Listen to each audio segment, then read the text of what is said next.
ladies and gentlemen. Hello, ladies and gentlemen. This is Christelle Martinette, and I'm here with the monthly readings for the month of June. Now, what do we have this month of June? What do we have? What do we have? Well, right off the bat, I can say that we start with a penumbral lunar eclipse, a lunar eclipse. Between the days of 5 and 6th of June. And what does that mean? The penumbral moon lunar eclipse, it will look like a round circle with light all around it. Penumbral is shadow, means shadow. This lunar eclipse is in Sagittarius. And then the next one takes place. That was a lunar eclipse. The next one takes place on June 21st.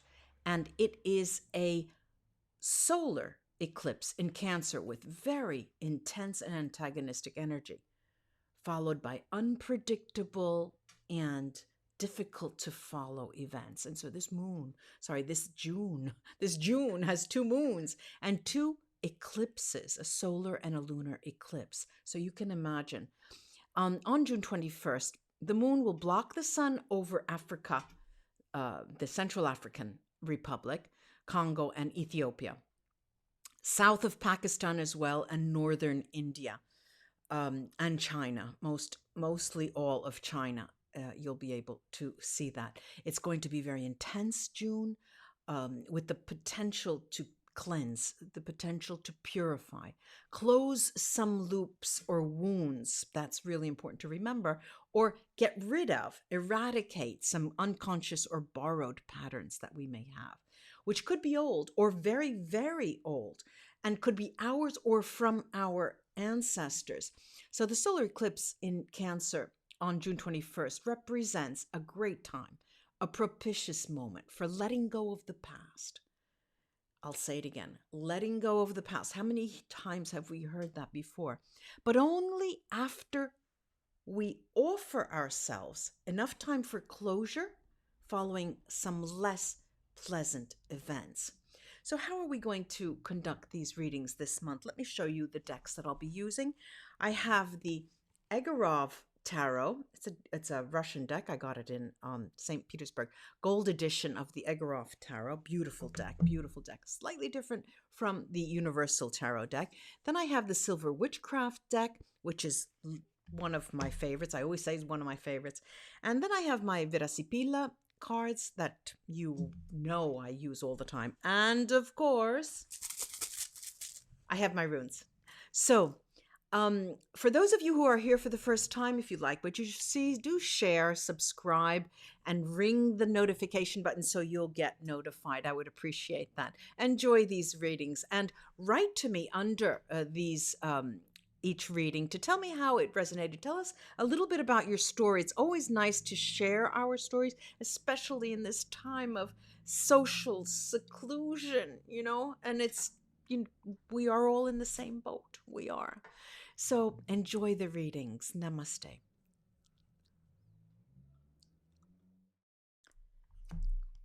Hi, Gemini. It's Christelle Martinette here for the reading for the month of June. Let's see what's in store for you, Gemini, for the month of June. Let's see what's in store for you for the month of June. Let's see what's in store for Gemini for the true spirit. Tell me what's in store for Gemini for the month of June. Gemini for the month of June. Okay, these were mixed off camera, shuffled off camera. Let's take a look.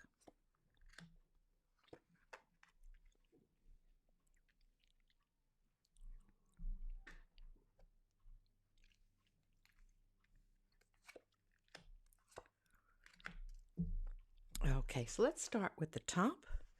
This is the 3 of Swords, King of Cups, the Magician, 2 of Coins. See how these are slightly different from the Rider-Waite deck. 10 of Coins, and the 9 of Wands. Interesting, Gemini, you have a month coming up where all in all, I have to say, all right, let's say that many of you Gemini are involved, maybe involved with a water sign, which is Cancer, Scorpio, or Pisces here. With that King of Cups. I also see that you're coming out of a situation where, and coming when I say coming out, the end of May into June, you're coming out from a situation that is emotionally trying for you with that three. But I see that you are holding all the cards, indeed, with that magician, in the sense of, yes, okay, you're saying to yourself, bring on those changes. I am ready. Bring on those changes. A 10 of coins is this great abundance card. But then we have this heaviness of the 9 of wands. Let's take a look at that 9 of wands right here. Interesting. Okay, we have the King of Cups. And this is a second King of Cups. So definitely there's a water sign here in your life. The 10 of Cups. Then the High Priest. It looks as though all is not lost with a partner for whom you are feeling dejected, emotionally dejected. And the month of June is not going to see you come out of that, but it all is not lost. Why? Because I have this magician card. Let's take a look exactly at that magician card to see what that tells us. And then the 3 of swords. Let's take a look. Yeah, okay, there you go. The 2 of Cups. Now, in this deck, the 2 of Cups, you see how this is slightly different from the Rider-Waite deck. Usually we'll see the magician saying what above, so below, or vice versa. Here we have a similar sign here with the 2 people, man and woman, and that is the 2 of Cups. Then we have the Knight of Coins. And last but not least, the Sun. So, this is a symbol for you to tell you, okay, know that you are in your power. Know that things will be going well for you. Let's take a look at that 3 of Swords and see why. What is that difficulty that brings you into the month of June? 4 cards have flipped out. We have the Temperance card, the 7 of Swords, the Emperor, and the Queen of Coins. Now look, there are some of you, Gemini, some of you who have a third-party situation involving an earth sign, which is Taurus, Virgo, or Capricorn. But all in all, I'm seeing this as you not having understood your partner very well. For example, I'll give you the example. They said, well, maybe we should, before we jump headlong into a relationship, why don't we just play the field a little bit? Why don't we go out with other people? Let's give ourselves some breathing room. And it's easier said than done, because human nature makes it so that regardless how much leeway you want to give the other partner, there is envy at times. There is jealousy. It's part of our human nature and what makes us tick and what makes us emotionally human. I'm going to take the 2 of Coins, which here signals actually changes involving what? The 8 of Swords. All right, so the 8 of Swords is a card that typically tells you, all right, we decide to do this, but I can't do it. And then the other partner does. There's the Ace of Coins here and the 9 of Wands. So, we are in a situation where the 9 of Wands is being prominent. And what does that mean? It means that you put out something and then you just can't live up to that. You can't live up to that proposal. I'm going to take 3 cards here on this King of Cups. All right. We've got the 5 of Cups, the 3 of Coins, and the Moon. And it looks like to me that it is the latter of the moons, the solar eclipse, the 21st of June, Gemini, that will hit you the hardest in terms of, oh my God, I've made a proposal. Even if it's not just that, playing the field and giving ourselves breathing room, even if it's something different, but you liberated your partner. You wanted to have a free reign of something, and you thought, well, let's both work together and we'll have a little bit more freedom. And if someone is not mine, they will never return. But if I let them go, they'll be returning if they were mine to begin with. But, there's something more here, Gemini. The story's not complete here. I'm going to take the Vera Sibilla over this Nine of Wands to start with, because the Nine of Wands is such a heavy burden. And here we go. There's this third party situation involving, another person. This is sighing. And a female enemy. It could be a male enemy as well. And sadness. There is a third party situation that has come in right when you just lengthen the reins, lengthened your lengthened. I mean, you loosened the reins on your partner, and that is very clear in this message. I'm going to take 3 Vera Sibilla over the Three of Swords, the incoming card. And we've got Casa, which is house, could be the place of work. Female lover, the Amatrice, could be a male lover as well. And Belvedere, bright future. Now, the cards are responding once again. Look, they are yours, okay? You put your foot in your mouth, but it will work in your favor after all. This person has free reign, but they will be coming back. But, it's easy to see them in the cards. You go to a card reader and you ask that question. Look, this is what I did. Did I do wrong? Did I do well? Will our relationship be stronger after? And the card reader, just like I'm saying to you, Gemini, today, you have nothing to worry about except, it's going to feel very heavy for you. And when you hear it, but you also hear with the same ears, oh, yes, but it will be successful. It will work in your favor. But when you are experiencing it, Gemini, you forget all of the words that were said to you, of course. Should be used for guidance. Stanzas, the room. This is communication. We're over this 10 of coins here.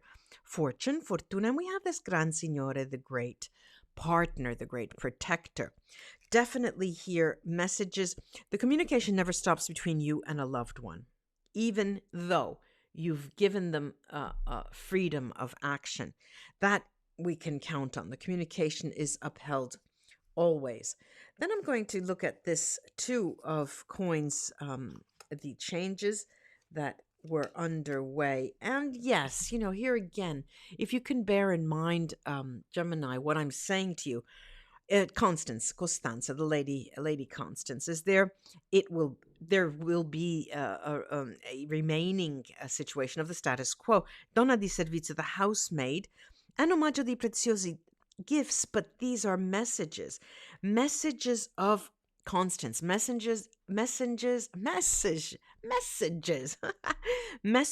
of stability still come out. But remember, Gemini, we're still in a situation where everything will work out, of course, or else you wouldn't have even suggested some kind of change in the relationship in the beginning.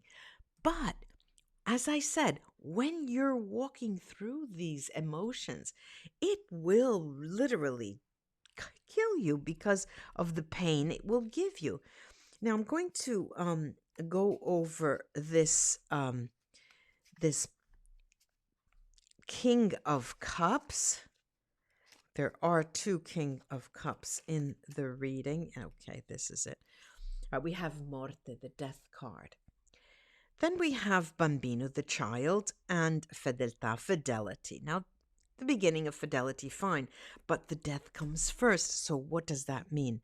For those of you who are involved with it, a water sign, the Cancer, Scorpio, or Pisces, that those are the Gemini of you who will be hit the most. Those of you who are involved with water signs are the ones who will be suffering the most in terms of a person like an elastic band going and coming back, going and coming back. I'm going over the Magician now. The Magician. Allegrezza al cuore, happiness in the heart. Prigione, prison, and conversazione. Look, this is usually a bond, a very strong bond, the prisoner.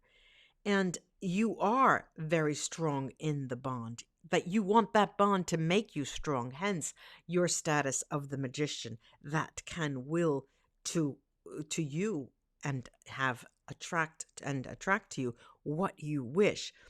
There is much happiness in the communication. And remember, we said that the communication will be stable, will be continuous in time.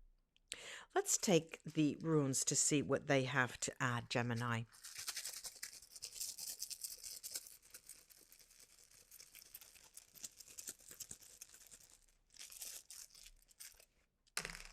Okay, let's see.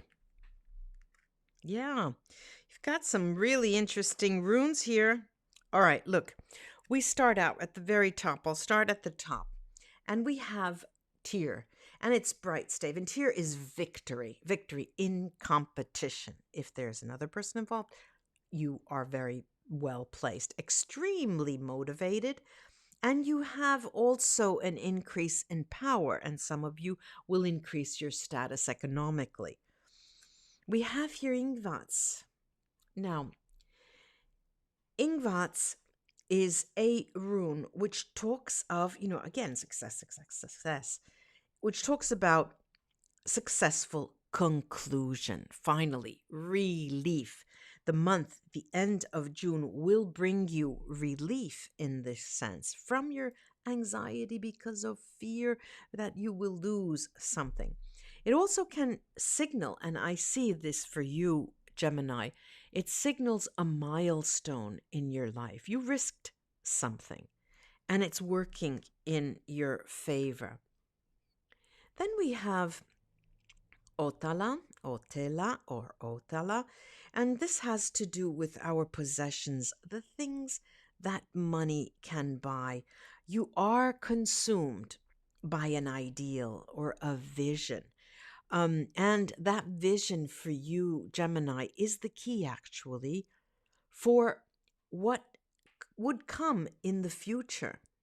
Now, I don't want to say that money is your language of love. I don't see it as that. But you are in possessions in terms of that person to you. You're thinking of them as something that is yours. And if you give them free rein, they can leave. And if they are yours, they will come back. And that word yours is typically, I use that specifically because it is of the possessive nature.